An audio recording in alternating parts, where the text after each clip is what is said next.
बिस्मिल्लाहिर्रहमानिर्रहीम। अस्सलामुअलैकुम नाज़रीन, आज हम पुदीना और हरा धनिया की चटनी तैयार कर रहे हैं। इसे ग्रीन चटनी भी कहा जाता है। ग्रीन चटनी ना सिर्फ बहुत ही मज़ेदार और चटपटी बनती है, बल्कि ये सेहत के लिए भी बहुत मुफीद है। और आज हम यही चटनी बनाएंगे। तो नोट कर लें कि हमें क्या क्या चीज़ें चाहिए।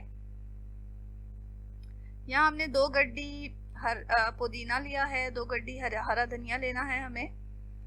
125 ग्राम इमली डालेंगे इसमें, और 10 से 12 हरी मिर्चें ले लें। 1.5 जो है वो लहसुन जाएगा इसमें, और हस्बे ज़ायक़ा नमक डालेंगे। ये जो हरी चटनी है उसको बनाने के लिए तमाम चीज़ें कोशिश करें कि फ़्रेश लें। इससे ना सिर्फ चटनी बहुत अच्छी बनती है, बल्कि आप आसानी से इन्हें साफ़ भी कर सकते हैं, मुश्किल नहीं होती साफ़ करने में। तो यहाँ हमने फ्रेश पुदीना और हरा धनिया लिया है, और मिर्चें भी हमारी फ्रेश हैं। लहसुन जो हमने लिया है वो बड़े साइज़ का है, इसलिए इसे छीलने में दिक्कत नहीं होगी।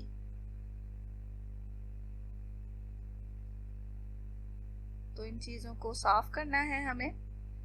अक्सर जो है इमली की चटनी से गला ख़राब हो जाता है, लेकिन हम इस चटनी को इस तरीके से बनाएंगे कि ये आपका गला बिल्कुल ख़राब नहीं होने देगा। तो सबसे पहले हमें इमली को भिगो लेना है। इसमें जो पानी इस्तेमाल करेंगे वो 1.5 कप है, तो 1.5 कप पानी इसमें इस्तेमाल होगा।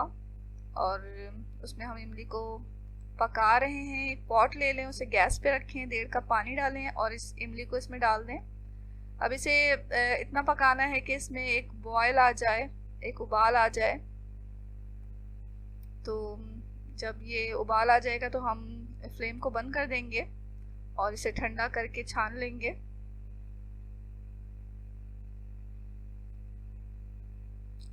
इसी पानी से हम चटनी को पीसेंगे, मज़ीद पानी हम इस्तेमाल नहीं करेंगे। इसी इमली के पानी से चटनी को पीसना है हमें।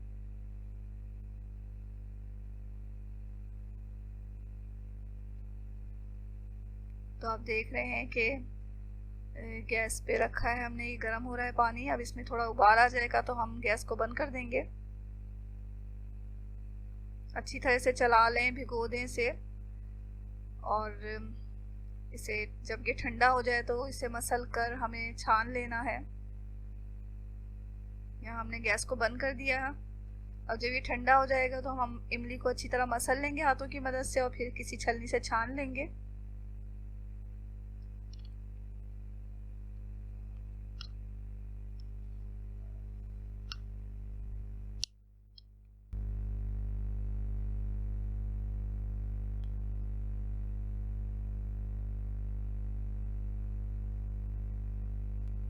ये हमने ठंडा करके छान लिया है।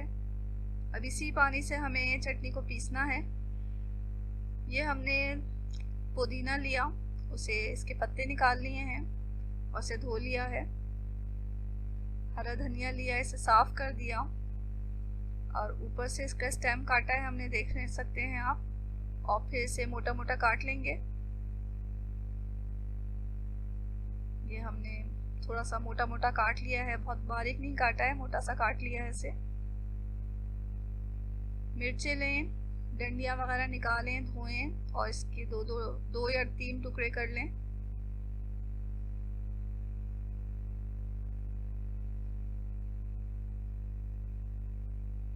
इसी तरह हम जो है लहसुन लेंगे, इन्हें छील लेंगे और धो लेंगे। यहाँ तमाम चीज़ें हमने तैयार कर ली हैं। इमली का पानी भी तैयार हो चुका है, तो अब इसे पीसने का मरहला है।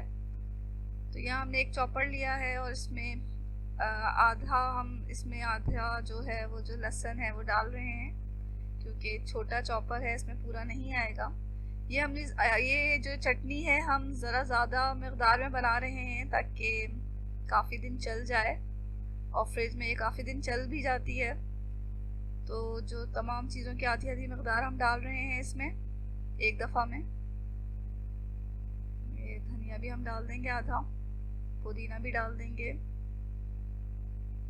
और इमली का पानी भी हमने आधा डाल दिया इसमें। अब इसे पीस लें।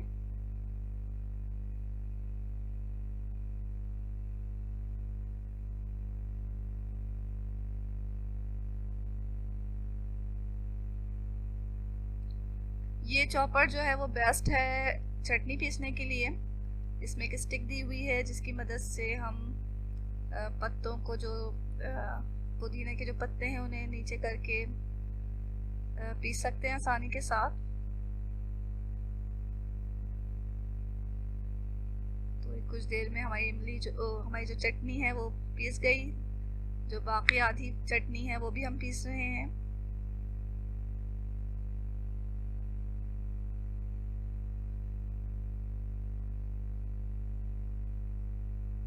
तो इसमें मज़ीद पानी बिल्कुल ही डालेंगे। इमली का जो पका हुआ पानी है वही इसमें हमने डालना है। बकिया चटनी भी हमारी पीस कर तैयार हो चुकी है तकरीबन।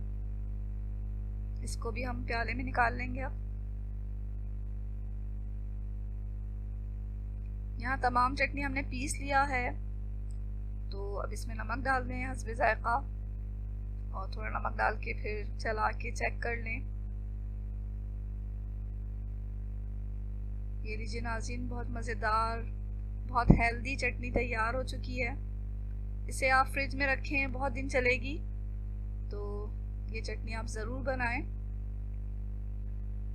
चटनी से ना सिर्फ खाने का जायका दोबाला हो जाता है, बल्कि ये हाजमे में भी मदद देती है और ये सेहत के लिए भी बहुत मुफीद है। तो ज़रूर ट्राई करें इस मज़ेदार चटनी को, जो कि बहुत ही आसानी से बन जाती है और ज़्यादा टाइम नहीं लगता इसे बनाने में। तो ज़रूर बनाएं इस मज़ेदार चटनी को। और अगर आपको ये वीडियो अच्छी लगी है तो इसे लाइक करना हरगिज़ ना भूलें। चैनल को अगर आपने अभी तक सब्सक्राइब नहीं किया तो इसे सब्सक्राइब भी कर लें।